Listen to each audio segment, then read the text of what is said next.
Alex Ovechkin once again makes history. NHL goaltending is worse than ever. And with an ever fleeting free agent market, will we see fiscal responsibility or crazy spending?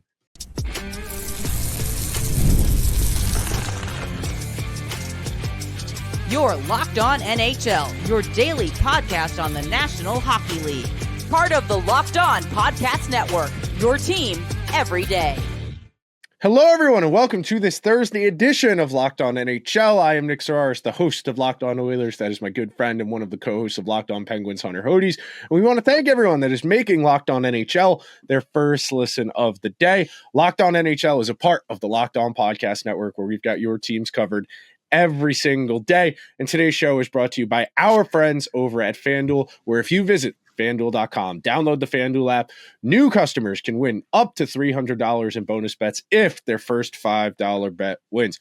Hunter, my friend, a whole lot to get to tonight. We are going to break down some of the big stories coming out of the last week or so of games. We're going to start out Alex Ovechkin, first player in NHL history to hit 900 goals. We'll talk about the context of just how insane 900 goals to score in an NHL career is, if there's anybody even remotely on the trajectory to approach that number. In our second segment, we'll pivot to a larger conversation about what the hell's going on in net, because it seems like no goalie can make a save anywhere. And then in our final segment, we'll address the elephant in the room. If Adrian Kempe, Alex Tuch, if that tier of free agent is capable of resetting the market based on some of the extensions we've seen dole out. So let's start with Ovechkin, and let's just start with the most straightforward and obvious thread to tug on. It is expected that when you pick a guy first overall, you're going to get an impact player. You are going to get somebody who is franchise elevating talent. And in the last 15 years, we've had 5 to 6 all-time great players taken first overall. And if you want to be a bit generous and talk about it in terms of maybe just in their eras, it's even more than that. But you're talking Ovechkin, you're talking Crosby, McDavid, Austin Matthews. That's 4 guys right there who are all already on all-time trajectories. And then you peel it back another layer and you get to the Nathan McKinnons and the Jack Hughes. And there are so many great players, but to hit the 900 goal mark, which most of us assumed was never going to happen, based on where the NHL was when Ovechkin entered the league, where it's been for much of his career, the fact that he lost the better part of 2 seasons to lockouts in the pandemic, this seemed impossible. And he said it himself, that interview clip they kept running for last year. He did that interview with Elliot Friedman in like 2013 or 14, and he didn't think it was possible. So just let that sink in. I hate to be cliche here, but this is unfathomable. He's one of one, man. The best goal scorer ever, one of the best players of all time. I mean, Nick, last season, this guy put up 44 goals and 73 points as an old man. And yeah, he started out the season a little bit slow this year, 3 goals in 13 games, only 8 points in 13 games. But he's been as consistent as ever throughout his career. And if you're talking about players that maybe have a chance to ever break this record, to me, Nick, it's only one. And it's Austin Matthews. He already has 2 60-plus goal seasons. However, Ovechkin during his career, Nick, he has 14 seasons of 40-plus goals. Right now, 9 of 50 more. 9 seasons of 50 goals for Ovechkin. Insanity. It's crazy. And you look at Austin Matthews so far, Nick. He has 6 seasons of 40-plus goals. He has 2 60-plus goal seasons. He's going to need to string together more consistent 50-goal seasons if he wants to break this. But already, where he came into the league in 16-17, 643 games, he's at 409 goals. So it's good.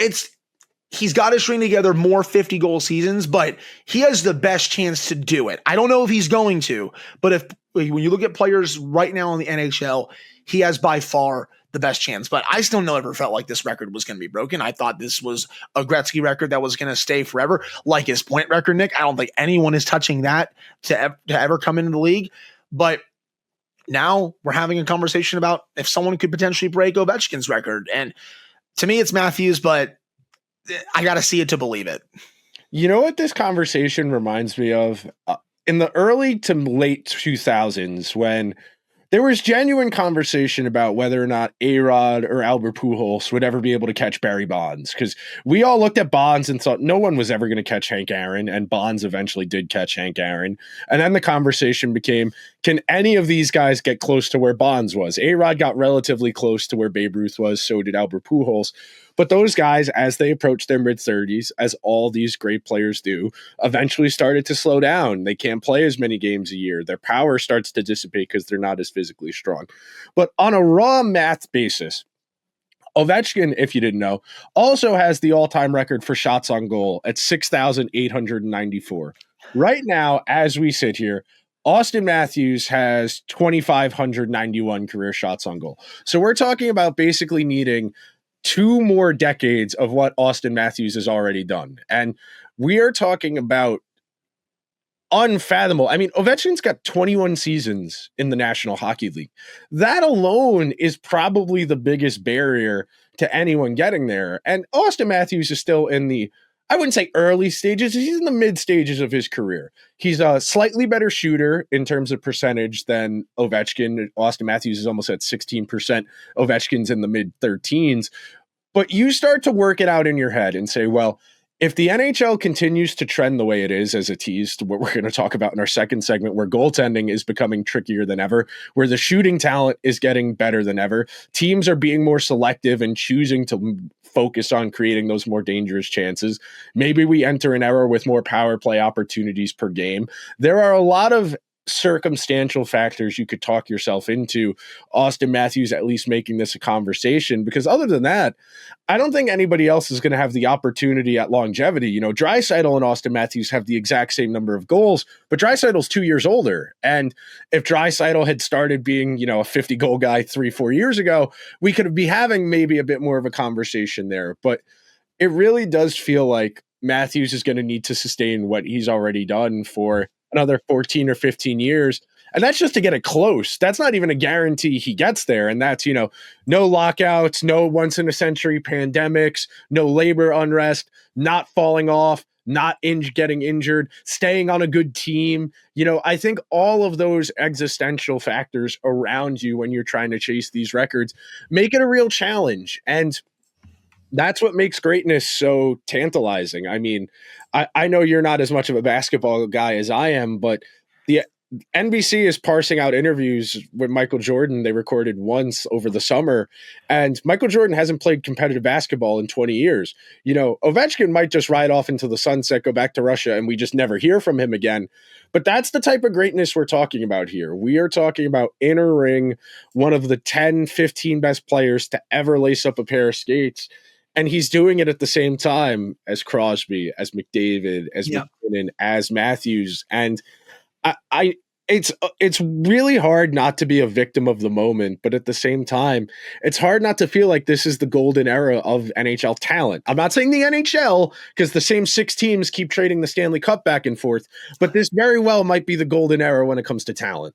I do think that's fair. Again, Matthews is probably going to have to play until he's at least 40 to really have a good shot of taking this record. Nick, we didn't discuss David Pastrnak. He has 5 seasons of 40-plus goals, 1 60-goal season in there, but he is a little bit older. You know, you look at Matthews, right now, he's 28, Pasta's 29. He'll be 30 once this season is over.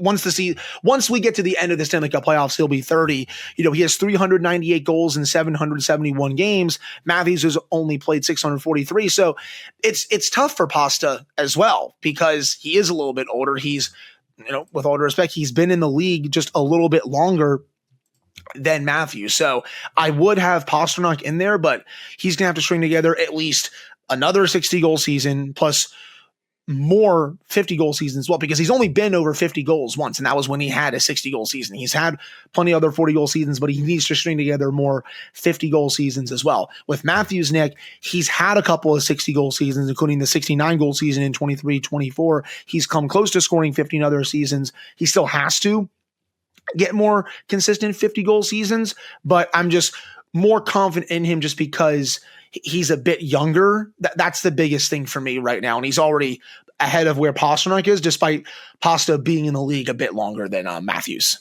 Oh yeah, absolutely. And unfortunately, that's the reality here. I mean, Ovechkin's played 21 seasons. Yeah. If you're already 30 years old and you're not even halfway there, it's just unrealistic to expect yourself to be able to maintain that same level of statistical production into your late 30s, because there just aren't many guys capable of doing what Ovechkin has. I mean, he's not exactly the picture of athletic greatness when you look at him physically, but he rarely gets hurt, and he has been one of the most consistent performers we have ever seen in any sport, period, not just hockey. And speaking of consistent performers, or maybe not so consistent in the case of where we're going, we're going to talk about the goalie issue, because right now, you look around the league, I don't know what's going on.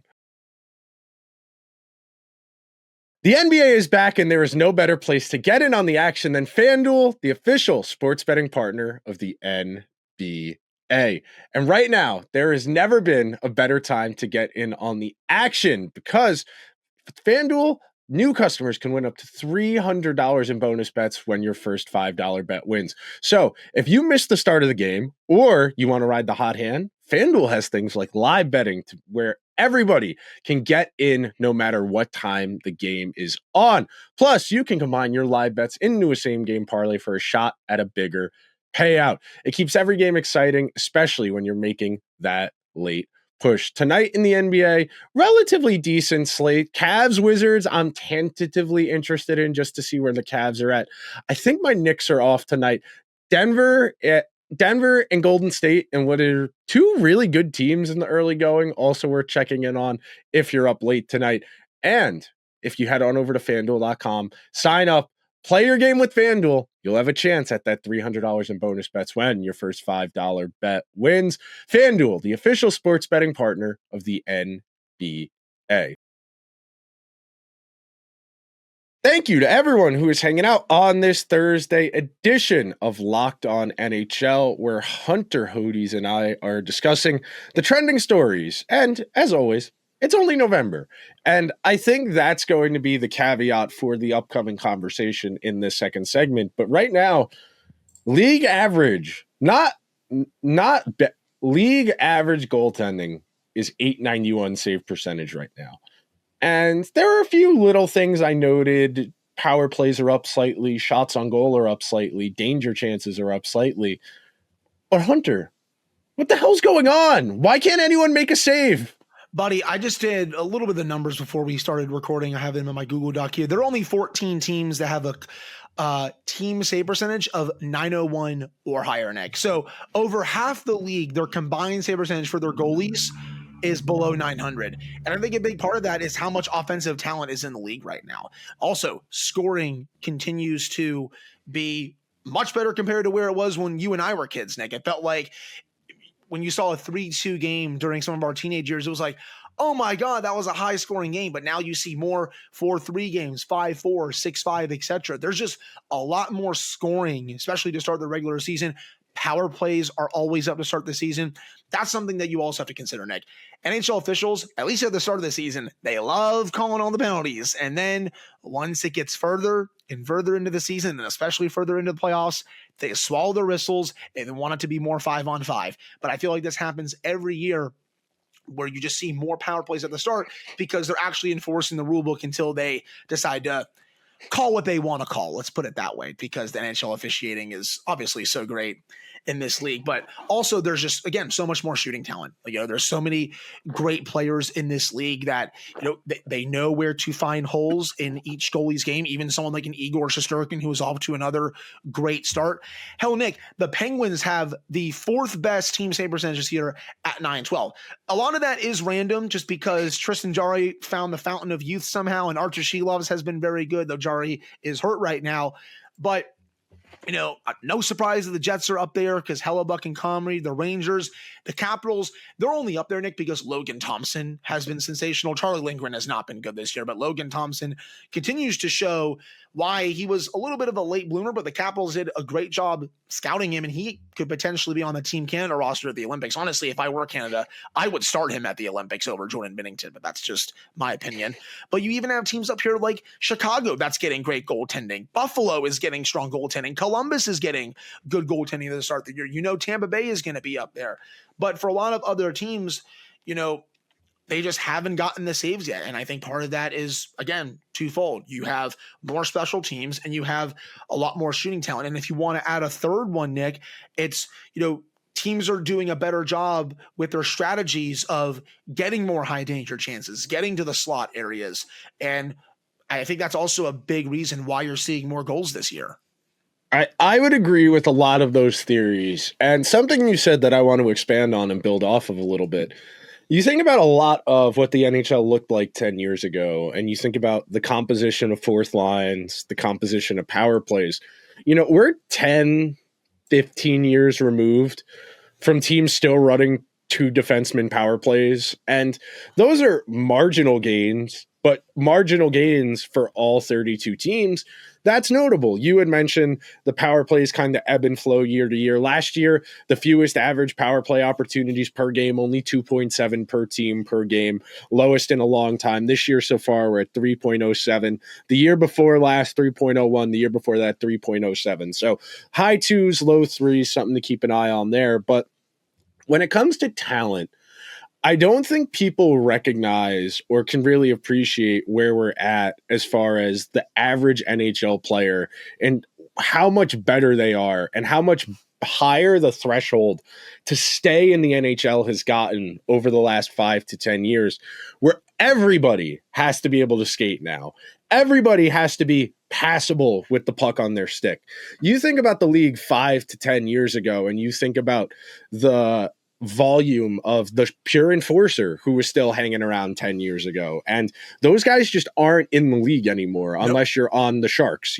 Ryan Reeves gets to hang around because the Sharks they know they're not winning and they care about the vibes. But for the most part, teams aren't employing that archetype anymore. You think about the proliferation of puck moving defensemen who are able to influence offense and drive play now. I mean, every time we talk about the Norris Trophy, we talk about how there are 12 or 13 guys who all any given year have the goods to be the best defenseman in the world. So it's a lot of circumstantial factors, but of course that is all with the caveat of we only have a month of data.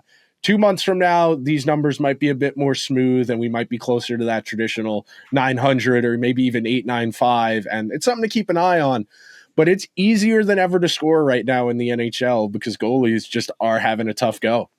Right. And you mentioned the power play numbers, Nick. Those do balance out as the season goes on, as the refs start to swallow the whistles. I was mainly just discussing how at the start of every season, power plays are up, but then as you get deeper and deeper, it really balances out where the refs just don't call everything like they do in October, for example, November. I mean, I've watched every Penguins game so far. I've watched other games on TNT, and you see a lot of penalties get called during the early parts of the season. And then once you get further in, it changes. But no, I agree with everything you said. I just think with how much shooting talent there is now, with how many defensemen really jump into the play, they get aggressive, they pinch, it's easier than ever to, create offense. And there's always a place for a very good to elite stay-at-home defenseman, Jacob Slavin, of course, Gustav Forsling. We can keep going down the list. And if people want to argue that there should be another trophy for defensive defenseman just because they don't like that more of an offensive defenseman wins the Norris every year, I will understand it, just because it's hard for someone like a Slavin or a Forsling to win the Norris when Cale Makar or Quinn Hughes, for example, Nick, are just going off. But I mainly do think, a lot of it is, the scoring, the special teams, and just coaching staffs doing a really good job finding holes in opposing goalies' games and opposing teams' games and utilizing that to their advantage. I think that's also something that's really big as well. So we'll see if this changes throughout the year, if the overall league save percentage goes up. But hey, man, I'm having a lot of fun watching a lot of these high-scoring games. Hey, man, offense sells. You saw... This stuff goes in cycles. It will even out at some point. I mean, I remember 5-10 years ago, serious conversation about, do we need to change the size of goalie pads? Do we need to make the net bigger? I remember and think about where we are now, where everybody can score, except for the Rangers, apparently, but that's a different conversation for a different episode. We are going to take our second and final break on today's edition of Locked On NHL. And speaking of the Rangers, are they going to pay Artemi Panarin $11 million again and a whole lot more? Let's be real. Making excuses doesn't solve anything. We've all heard them before. It's just stress. I'm tired, or it happens to everyone sometimes. But when it comes to performance, sometimes your body just needs a little extra support. And that's where Rougiette comes in. Rougiette.com offers fast-acting, doctor-prescribed treatments for ED, designed to help you stop making excuses and start making moves. Rougiette makes it so easy to get started. You connect with a board-certified doctor 100% online. No awkward waiting rooms, no in-person appointments. If prescribed, your treatment ships discreetly straight to your door. The process is fast, simple, and private, and it's all handled by real doctors. It's about confidence, connection, and getting back to the moments that matter. Visit RUGIET.com/LockedOnNHL to get 15% off your first order. One more time, that's RUGIET.com/LockedOnNHL. And do not forget to use our code so they know we sent you. Rougiette, stop making excuses and start making moves. Thank you so much to everyone who is hanging out on this Thursday edition of Locked On NHL. And Hunter, the market moved fast is an understatement. And we talked about it in the summer. We talked about it last spring. We talked about it a month ago. We talked about it 3 weeks ago. Star players do not move in this league. It is, and I'll just get out and say it. I'm shocked. I am genuinely surprised with the way it seems there is going to be a Cat Boone on the horizon. The fact that Connor McDavid took a short-term deal, and he's a extenuating circumstance, but he took a short-term deal. I thought that would be a clear sign to everybody else, hey, we are all about to get disgustingly rich, take the short-term deal, wait for the cap to explode, and then get paid. But you see Marty Necas sign the extension he did. You hear Artemi Panarin telling the Rangers, I'm not taking any less money. I want to be making at least what I am presently making. You hear the deliberations that are going on with Adrian Kempe in LA, Alex Tuch up in Buffalo. You see what Kirill Kaprizov got. Is it me, or do I feel like I'm missing something here? Because the market seems worse than ever for talent. And if guys wanted to get as much money as they should go to July 1st. You know how much money someone like Marty Necas could have gotten on July 1st from a desperate team? Ditto for Kyle Connor. Yes. You get there because there is such a dearth of high-end players that get to free agency. And if everybody has money, they're going to be stupid with it. When everybody has liquidity and has money to throw at the problem, you start the bidding war. And instead, everyone's looking around and saying, I kind of like where I'm at. The grass isn't always greener. And it feels like we're reaching some type of market inefficiency here, because we're going to get to July 1 of next year, and maybe 35-year-old Panarin is the most enticing player there. Maybe Kempe, maybe Alex Tuch. That's it? That's all we have to offer?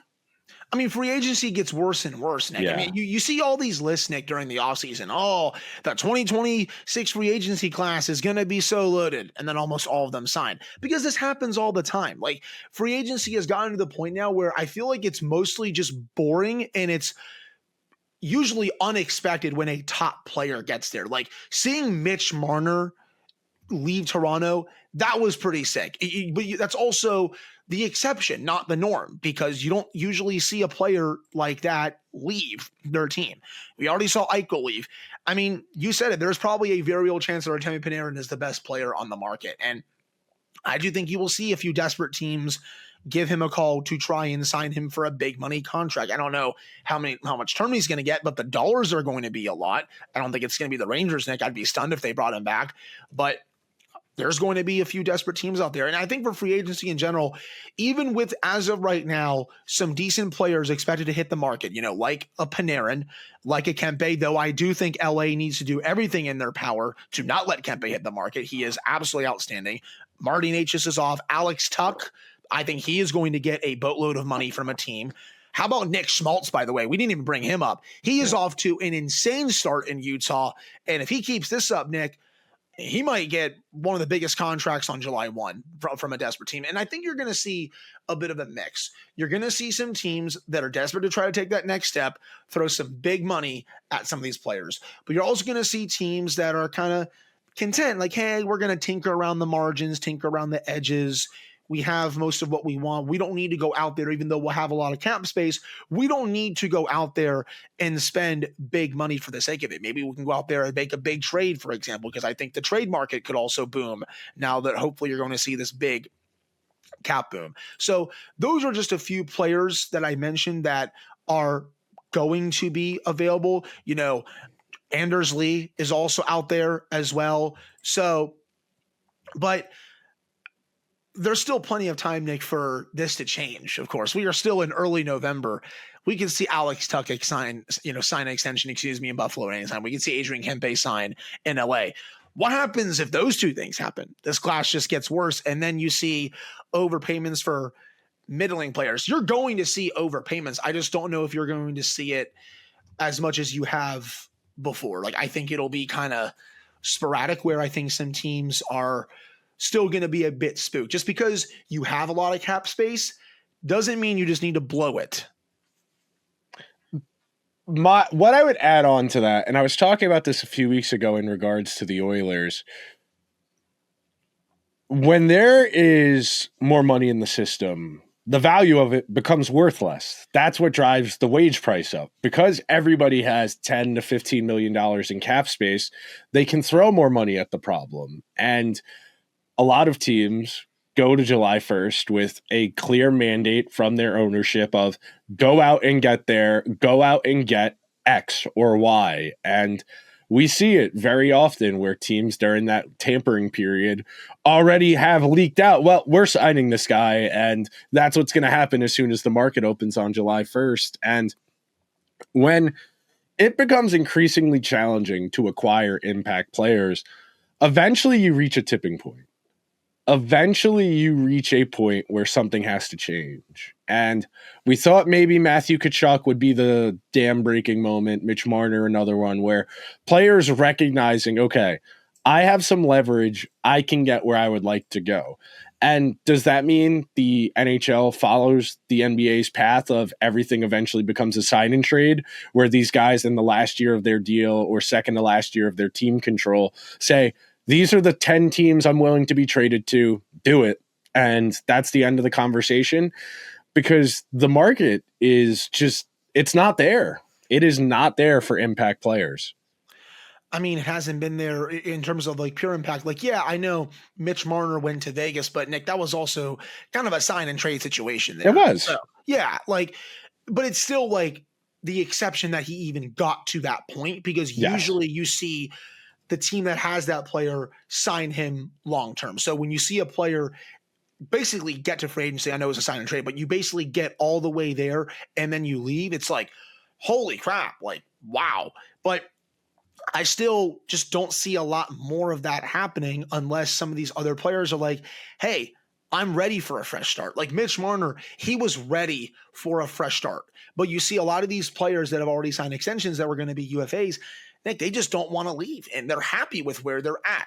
Now, we have to see what happens with Kempe, Alex Tuch, Artem Panarin, though I think of those three, Panarin is the most likely to leave. I think LA needs to do everything in their power to keep Kempe, and I think Buffalo needs a win very badly just because they're trying to really turn this thing around. But I just think what you've seen recently in free agency, even though there's going to be, hopefully that big cap boom coming, is kind of what you're going to get, where you're not going to see a lot of these, big star players get there. It's going to be, more middling to, good players, but not like the elite level like you saw last year, at least with one situation. So that can obviously change, but I got to see it to believe it first, because I can't keep It's like you fell for it again award, Nick. Oh my God, we see all these lists of all these top free agents every year. How many times do all those players actually get to free agency? The first time that happens will be a first. I just don't have any answers, man. The players should be trying to get there and driving up their price. And instead they're opting for that long-term security, which feels like the priority is a little bit less with the labor relationship with the league seeming to be in a decent place. And with the advancements in medicine, you're not as worried about suffering a career-ending injury.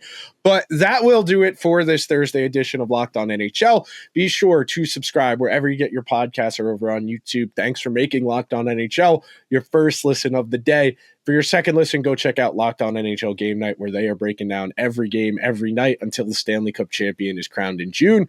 Hunter and I will see you guys next week.